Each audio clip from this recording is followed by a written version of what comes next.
Leaving behind cold, wintry Germany, our contestant Ines Petri is in Valencia, testing the smart convertible to get in the mood for summer. She's brought a hat along, though, just in case. There's a noise that's typical of the Smart, and it doesn't come from the engine, but we'll get to that in a moment. Today, Ines is testing the model's more powerful gasoline model, which puts out 66 kilowatts and has a dual-clutch transmission. At 0 to 100 kilometers per hour in just under 12 seconds, the Smart isn't exactly a rocket, but it certainly claws back some points on emissions, just under 100 grams of CO2 per kilometer. The convertible's bodywork is very similar to the coupe version.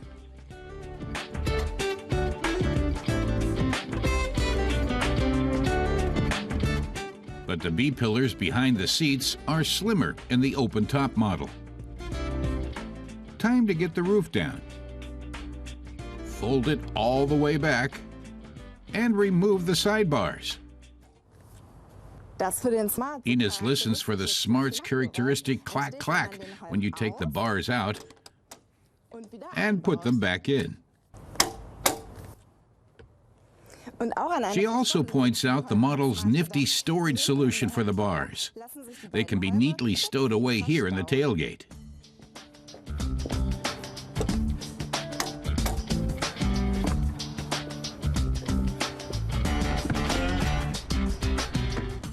There's even a lid with a handy locking strap to keep them secure.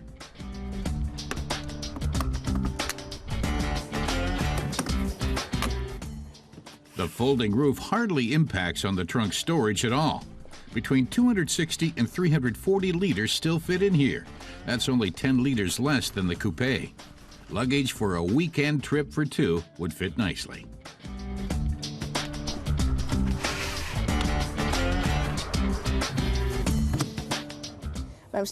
Ines says there's a knack to closing the trunk because of the extra weight of the bars. You need just the right amount of force. Get up too much momentum and it slams pretty hard.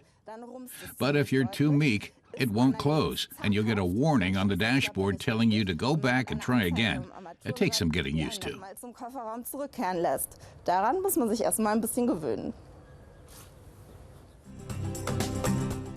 Another of the coupe's virtues that's been passed on to the convertible, the tiny turn radius, just under 7 meters.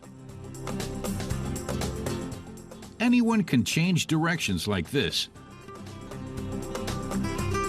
But pulling a swift U-turn within the bounds of a street, that's a job for a Smart.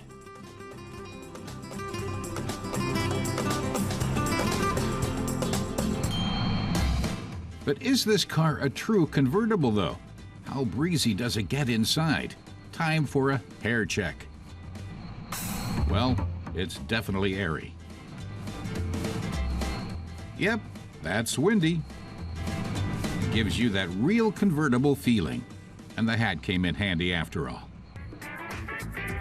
Our test car has the prime equipment on board. Its black fittings are offset by elegant accent stitching in gray. The multimedia unit sits in the center of the dashboard like a computer tablet, providing a modern touch. The driver can even display content from a cell phone.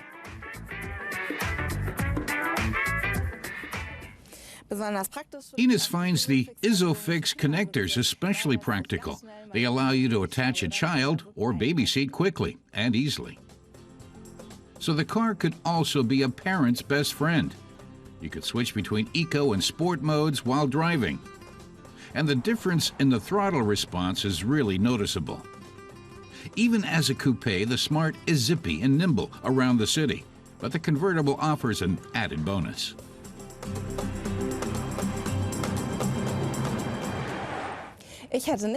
Ines never would have thought 2 square meters of fabric could make such a difference. She warns that this isn't a car for speed junkies, though. On the highway, it can only hit 155 kilometers an hour, and anything above 120 is pretty noisy. But what she really likes is how easy it is to retract the roof. You don't need to decide before you set off whether you want to ride top up or top down. That's really great.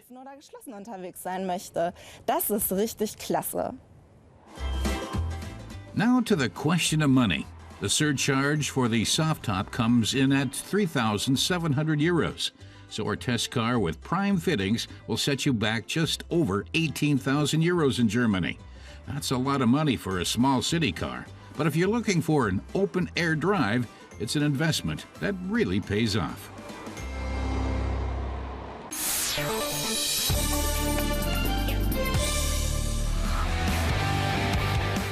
The Audi Q7 has made a name in the premium large SUV segment. Now the e-tron Quattro version is taking the next big step towards electromobility. It's powered by both a plug-in diesel engine and an electric motor. Our car tester Klaus Nietzwitz says Audi's plug-in hybrid technology makes a lot of sense if you're trying to save fuel and cut down on emissions. But the technology also has a big drawback, he says. Its weight. It's around 400 kilograms heavier than a normal Q7, 2.4 tons in all. Despite that, Klaus remarks, it can be very economical. It's hard to picture how much technology is packed into a hybrid car like this, so he's going to show us.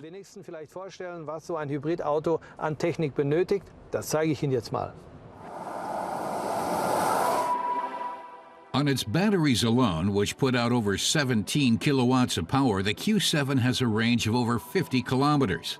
So if you're only going to drive it back and forth to work and charge it in the meantime, you won't need the 190 kilowatt V6 diesel motor much. Audi's engineers didn't have to make big changes to the design to make allowances for the hybrid drive. Only the grille and air intakes are different, and the Audi virtual cockpit is part of the basic package for the Q7 e-tron Quattro. A digital dashboard displays important information. Klaus says the Q7 hybrid packs a punch. Despite its weight, it can hit 100 kilometers from a standstill in just 6 seconds. Audi claims the big SUV consumes just 1.9 liters of fuel per 100 kilometers on the road, but in reality, it will be tough to keep it that low. If you need more power, to pass, for example, both the engine and the electric motor kick in. Together, they can hurdle the Q7 e-tron Quattro to a top speed of 230 kilometers an hour.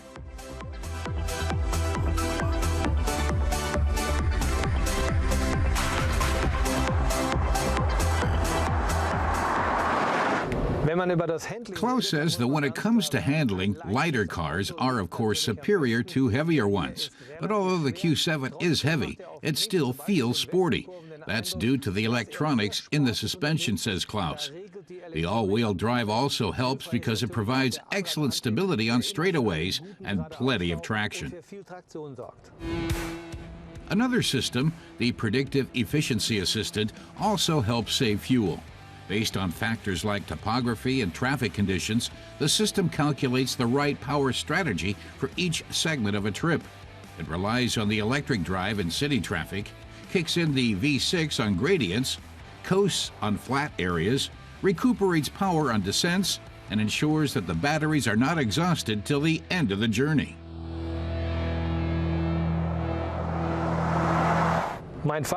Klaus says that the Q7 would be a little too large for him because he's mostly alone on trips. But if he had a lot to transport or wanted to pull a trailer, it would be ideal. It has the power and another big advantage. It's emissions-free in the city. Dealerships are already offering the Audi Q7 e-tron Quattro. In Germany, you can now buy one for just over 80,000 euros.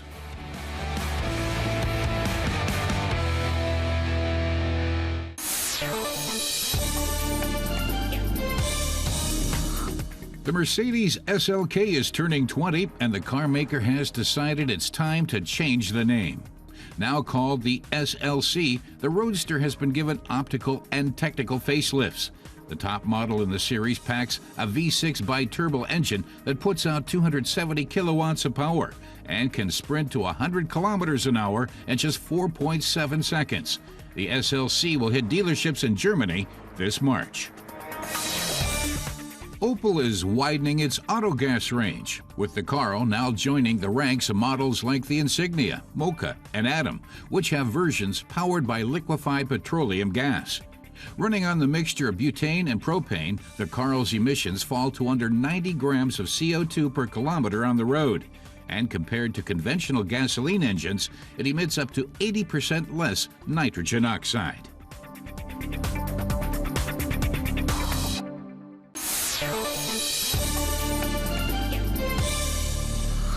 Michelle Assenmacher is taking the DS4 out for a spin. She says the DS line is known for its design, and the DS4's exterior combination of angular and smooth lines pleases her.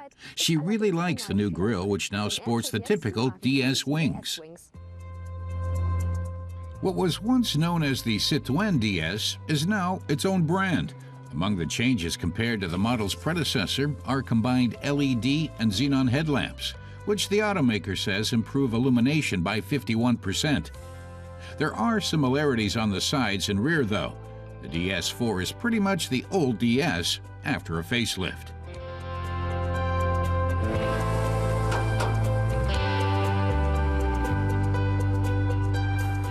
The very first Citroën DS hit the market in 1955. It combined avant-garde design with new technology. For example, it introduced a hydraulic suspension and bending light headlamps. The DS4's exterior makes a sporty impression on Michelle, but she says its handling doesn't live up to that. The steering is too soft and offers too little feedback from the road, she thinks. But that's not surprising. The DS4 is conceived more for comfort than for sportiness. Adjustable height, like in the original DS, isn't available, and neither is the adjustable suspension stiffness system, even if you're willing to pay extra.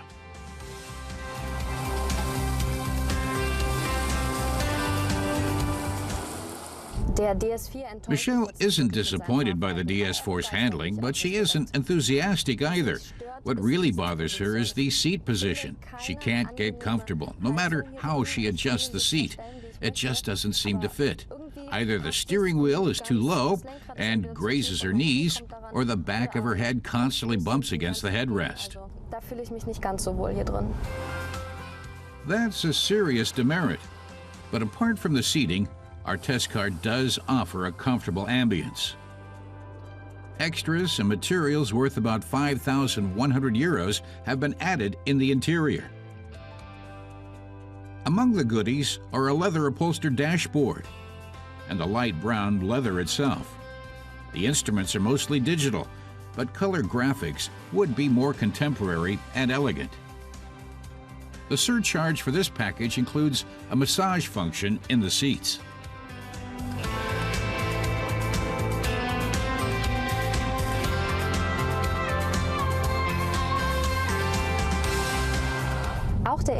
The DS4's interior demonstrates that the models stand for design, says Michelle, pointing out the chrome and Napa leather accents. She especially likes the simplicity of the center console. No confusing array of buttons, just the gear shift knob, the start and stop button, the parking brake, and a small storage compartment.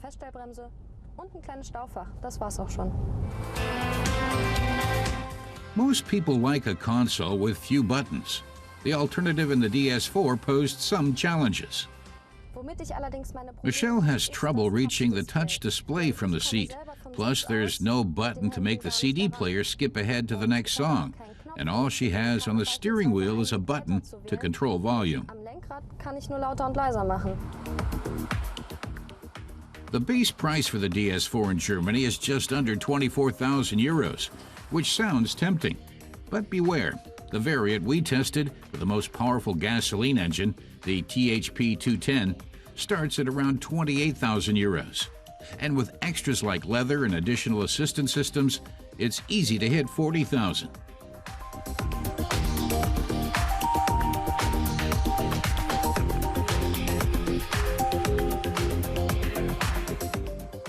The engine is an old standby. Proven technology from the PSA company.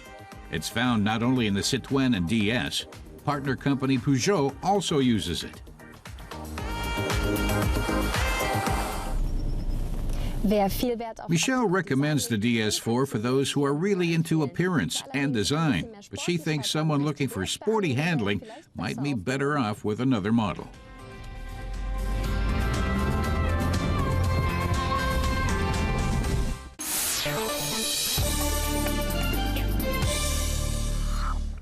SUVs are popular these days, says car tester Ronnie Levstek, but many people still want something more compact.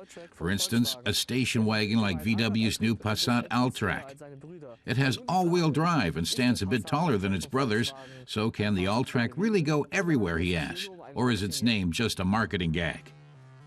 Volkswagen's slogan for the Alltrack is "out of office," and that describes the transformation of the Passat variant well. It's a cross between a station wagon and an SUV. Standard equipment in this off-roader includes plastic cladding, adjusted shock absorbers, under-ride protection, and 4Motion all-wheel drive.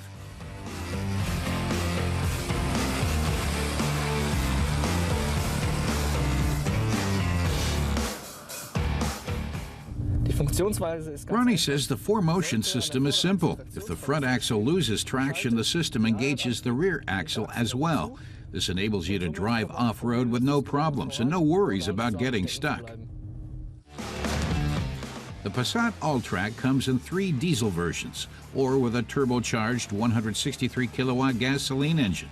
We tested the most powerful diesel, which has 176 kilowatts. Its maximum 500 newton-meters of torque makes it the most powerful engine ever offered in a Passat. Volkswagen says combined fuel consumption is 5.5 liters per 100 kilometers.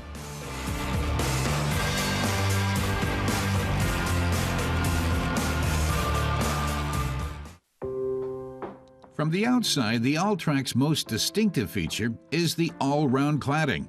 This off-road look is common to many vehicles, but in this VW variant, the look is subtle.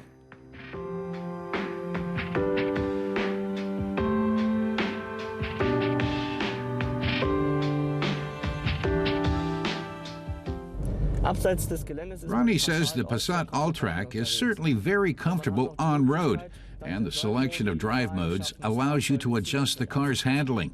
The sporty mode provides agile steering and dynamic handling. And if you like things smoother and more leisurely, he says, just switch to comfort mode, which makes the steering and suspension softer.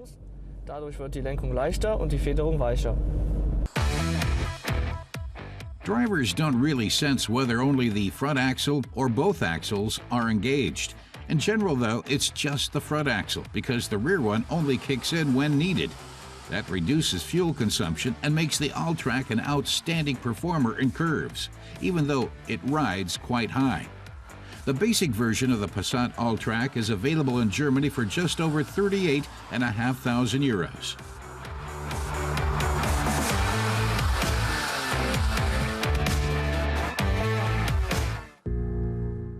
Despite its rough and tumble exterior, inside, the off-road station wagon offers everything the heart desires when it comes to comfort, infotainment, and driver assist systems. Seating is comfortable, and in tactile terms, it's all Volkswagen. Nothing creaks or crackles, and the highly polished trim even gives the off-roader a touch of elegance. The Ergo Comfort seats, embroidered with the name, offer good lateral support, which can be important especially on long drives. A soothing massage function and seat heating are standard in front and optional for the back seats.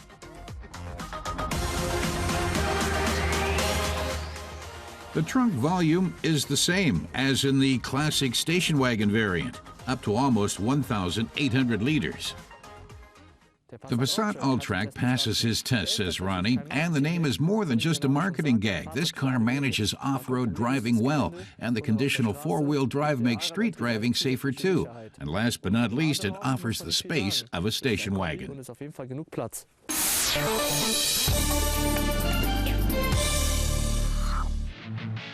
They're fast, rare, and boast huge spoilers. The Ford Sierra RS Cosworth and the Ford Escort RS Cosworth. Two ordinary family cars that were transformed into lean, mean driving machines and gave purebred race cars a run for their money. The Escort Cosworth on the rally circuit, and the Sierra Cosworth on the racetrack. In the 1980s and 90s, they both drove their competitors into the ground using almost identical technology.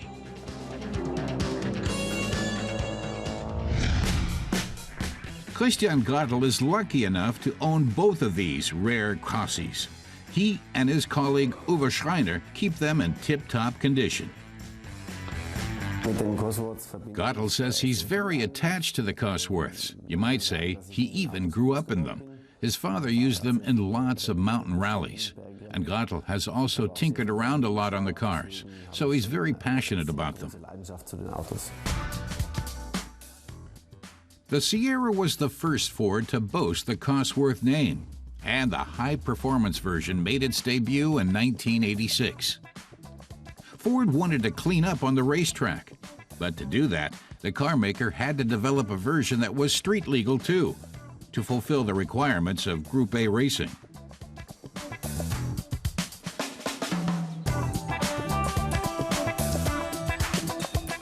The series production model Cossi boasted a 204 horsepower 16-valve engine with an intercooled turbocharger. Gottel says the most striking thing about the Sierra Cosworth is its huge rear spoiler, which serves to increase downforce. At 200 kilometers an hour, the car exerts a downward thrust of 800 kilos, which he says greatly increases the vehicle's stability.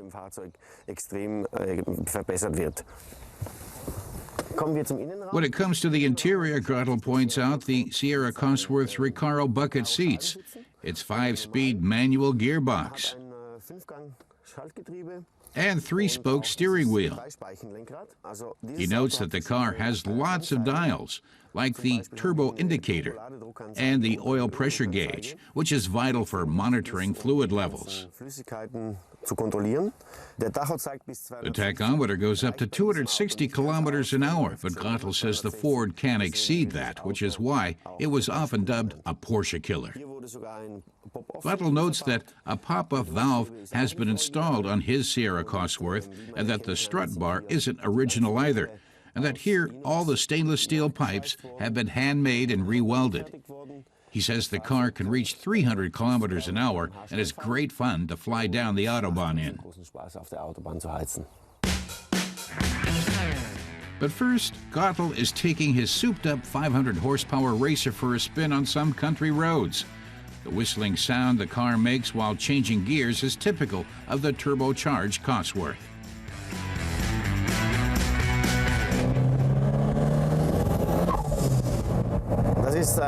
He says it's the sound of the pop-off valve which releases excess turbo boost pressure when you take your foot off the gas. He says it sounds cool and protects the engine and hoses, because if this pressure were reintroduced into the system, the hoses wouldn't last as long. Die ganzen Schläuche, weil wenn dieser Druck, der jetzt abgelassen wird, wieder in den Kreislauf zurückgeführt würde, dann haben die Schläuche nicht so lange Lebensdauer. Christian's second Cosworth is an Escort. It's the car Ford brought out in 1993 with the aim of winning the World Rally Championships. Combining the body of the standard Escort with the chassis and engine from the bigger Sierra produced a small yet powerful and agile car that was perfect for mountain rallies. Unlike Christian's tuned Sierra, the Escort Cosworth is an original series production version. It can go from 0 to 100 kilometers an hour in 6.1 seconds and reach a top speed of 225 kilometers an hour.